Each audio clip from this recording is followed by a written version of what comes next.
Network Entertainment.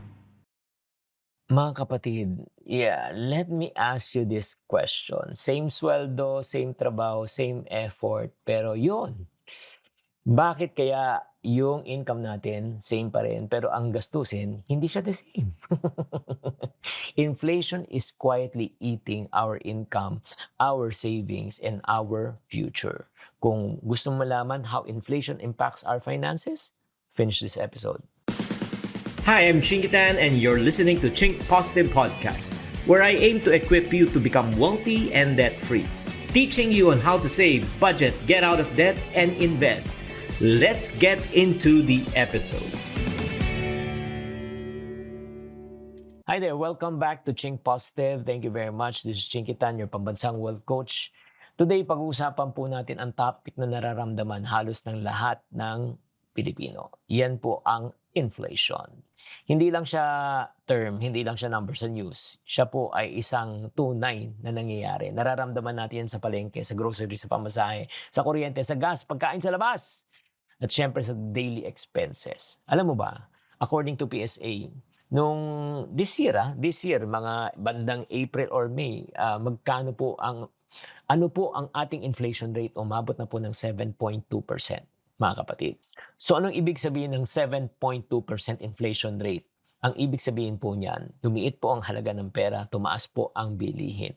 At hindi pa natin sinama ang pagtaas ng presyo ng dolyar at ng gasolina. Magkakabit po yan.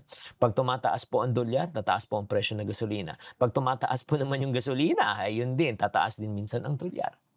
So, we have to understand, itong inflation na ito makes your money feel smaller.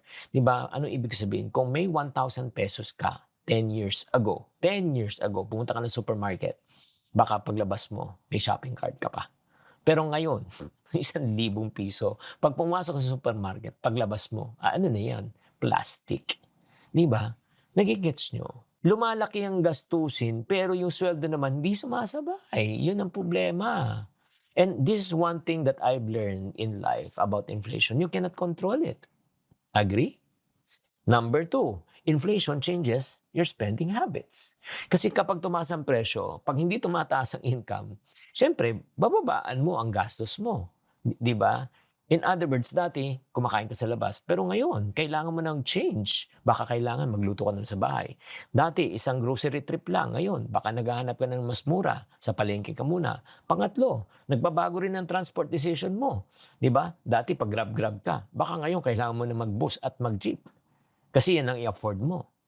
Kaya nga, kung mapapansin nyo, pag lumiliit ang halaga at di tumataas ang ating kita, nagbabago rin ang ating spending behavior. And then, ito yung tanong ko. Chinky, ano yung dapat natin gawin kung tumataas ang presyo? Ito na. First things first, kailangan gumawa talaga tayo ng budget. Alam mo, if you do not put budget, like for example, allocation sa mga gastusin mo, pagkain, rent, utilities, maniwala ka. Kung anong pumasok na pera, yan nagagastusin mo, kakapusin ka. Believe me. Because your income is limited but your expenses is unlimited. Second, kailangan magbawas muna tayo. Magbawas muna tayo ng mga unnecessary expenses natin, honestly. Eating out, drinking of mga coffee, or probably buying new things, upgrade of new stuff. Siguro ipagpaliban muna natin sa panahon ngayon. Kung may budget ka, walang problema. Pero pag wala kang budget, bawas muna. Always remember, money not spent is money additionally saved. Money not spent is money additionally earned. And third, alam mo ang dapat mong gawin? Dagdag. Yes. Dagdagan mo ang iyong diskarte at kita. Kasi ang pagtitipid po ay may limit, pero yung paghanap ng opportunity kumita na mas malaki, unlimited po yan. Kaya ang 3 basic things that you need to do during the time of inflation, matutong mag-budget, put discipline, magbawas ng gastusin, di ba? Be frugal. And then number 3, magdagdag ng income. Be creative. Because when prices raise up, your income strategy also needs to grow. Kaya mga kapatid, as I end this session, tatandaan, inflation is real. Tumataas ang bilihin, bumibigat ang pressure, pero may solusyon sa lahat ng problema. Kaya if this episode helped you, please do me a favor, cut-paste nyo itong link na ito, i-share nyo itong episode na ito to someone na talagang na-challenge po sa panahon ng inflation dahil may 3 solusyon tayong pinag-usapan paano labanan ito. This is Chinkitan reminding you, you may not control the prices, but you can control your actions. Stay prepared, stay practical, and stay Chink Positive.